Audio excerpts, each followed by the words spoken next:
This is The Book of Life, a podcast that uncovers life lessons from Judaism's most important book, helping you power your day with purpose. Here is Ruchi Koval.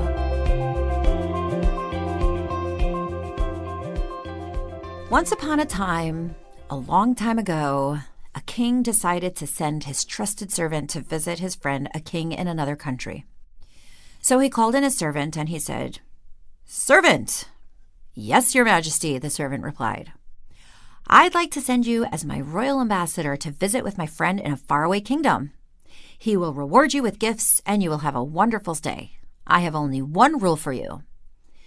"Yes, sir," the servant replied. "Promise me that you will not take any bets." So the servant thought to himself, okay, easy enough. And he promised resolutely not to take any bets. So he embarks on his journey in the faraway kingdom, and he finally arrives at the royal palace where he's given a hero's welcome. "The servant of my old friend," enthused the king. "I am so happy to see you." But then the king's face darkened. "Hey," he said to the servant, "you're a hunchback." "A hunchback?" The servant might have been many things, but he was not a hunchback. Your majesty, I'm not a hunchback," he stuttered. "Yes, you are. You're a hunchback. I can't believe my old friend the king would send me a royal delegation by an ambassador who can't even stand up straight. You're a hunchback." "Whoa," thought the servant. "Think we're overreacting just a little bit? But okay," he says out loud. "Your Honor, Your Majesty, I'm so sorry for any misunderstanding, but I'm just not a hunchback." "Oh, yeah?" the king roars. "I will bet you 100 gold coins that you are a hunchback." So now the servant is in a total bind. Should he take the bet? Right? I mean, on the one hand, he had solemnly promised the king that he wouldn't take any bets. On the other hand, this is a sure win. I mean, probably the king didn't want him to take any bets because bets were risky and could make him look bad, but there was no chance of him losing this bet. There was zero risk. "Okay," he says, "you're on." "Okay," said the king. "Take off your shirt and prove to me that you are not a hunchback." So the servant awkwardly removes his coat, his jacket, his vest, and finally his shirt. He turns around slowly and shows the assembled his very typical and straight back. "Wow," says the king, chastised. "You really aren't a hunchback. Guards, bring this man 100 gold coins from the royal treasury for his troubles." Well, after this kind of weird beginning, the servant really enjoyed a lovely stay with the king of the faraway kingdom, and he started to prepare to go home to his king. He couldn't wait to report how he had earned an easy 100 gold coins for the king's royal treasury. So he starts humming as he's preparing for his journey home, congratulating himself on a successful mission. The servant enters the king's chambers and is greeted warmly by one and all. "So," said the king, "did you take any bets?" "Oh, yes, Your Excellence, but it was a sure win, an easy bet." And he proceeds to tell the king the entire odd tale of the hunchback, the bet, the 100 gold coins. But instead of the congratulations he was waiting for, the king is furious. "You idiot," he thundered. "I made a bet with my friend the king for 200 gold coins that he couldn't get you to take your shirt off." This week in the Torah, we read the story of the spies.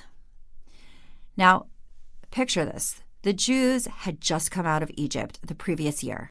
They're poised to go into the Promised Land, the land flowing with milk and honey. Moses encourages them not to fear and not to lose resolve. And then, as reported in the Torah, in Deuteronomy chapter 1, verse 22, the Jews said, "Let us send men ahead of us and let them spy out the land and bring word back to us the road on which we should ascend and the cities to which we should come." There's nothing technically wrong with their idea of sending scouts ahead to make sure the land was habitable and conquerable. Nothing at all, except that it wasn't what God had said. God had said dozens of times in the Torah that he would bring us to the promised land that he had promised to our ancestors, a land flowing with milk and honey, that he would vanquish our enemies before us. So Moses chastises the Jewish people. Yet in this matter you do not believe in your God, who goes before you on the way to seek out for you a place for you to encamp, with fire by night to show you the road that you should travel, and with a cloud by day. And then the spies come back from their mission. And 10 of the 12 scouts brought back a negative report about the land, warning the Jewish nation that there were hostile nations there and impenetrable cities, that they would never be successful. Moses summarized it like this: "You did not wish to ascend, and you rebelled against the word of God. You slandered in your tents and said, because of God's hatred for us did he take us out of the land of Egypt to deliver us into the hands of the Amorite to destroy us." So the spies really slandered the land of Israel, and the entire nation sat down and cried, totally discouraged and hopeless that they could never enter the land of Israel.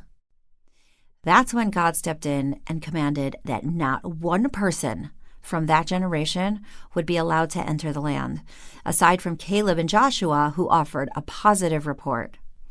That entire nation would die, that the entire nation would wander around for 40 years until there was a new generation who could merit entering the land.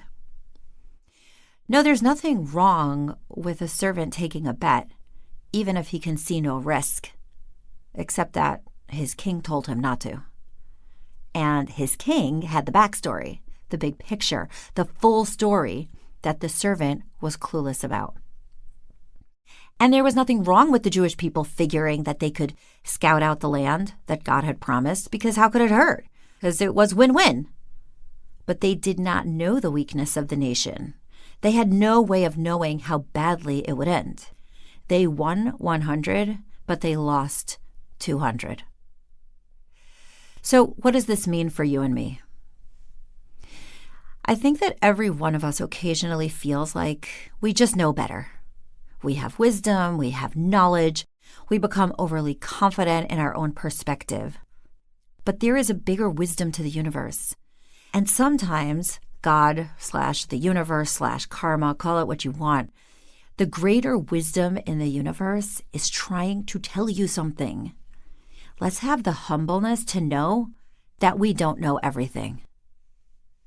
In the book Into Thin Air by John Krakauer, the author describes a mission to climb Mount Everest in 1996. One of the most jarring aspects of the book are the descriptions of participants deciding not to listen to their seasoned guides as they get further and further up the mountain. Everest sits at over 29,000 feet above sea level. The last 5,000 feet is colloquially called the death zone. Oxygen there is at 1/3 the amount at sea level. Plus, if you think about it, getting to the summit is actually only the halfway point, because the descent can be even more dangerous than the ascent. And one of the most dangerous parts of climbing is that often the climbers must turn around when they are mere feet away from the summit, because there's not enough oxygen and the danger is just too great.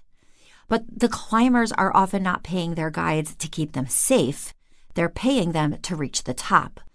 So sometimes the guide will tell the climbers to turn around, but some of the climbers will not listen because they just want to reach the summit, and the alternative is too depressing. They know the guide knows better, but they just can't help taking the bet, often with disastrous and deadly results. So it really takes greatness to admit that we don't know. And it takes greatness to trust the plan, that there's a reason why things happen the way they do, that we have limited vision, that our biases often lead us astray. Trust is such a difficult thing.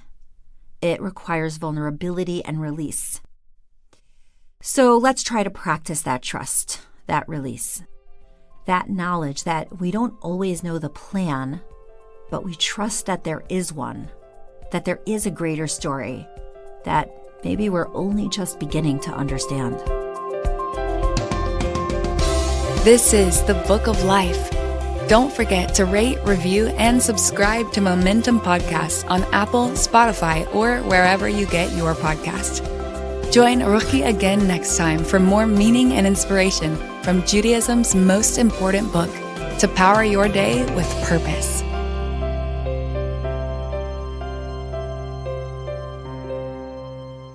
You're listening to a Momentum Podcast.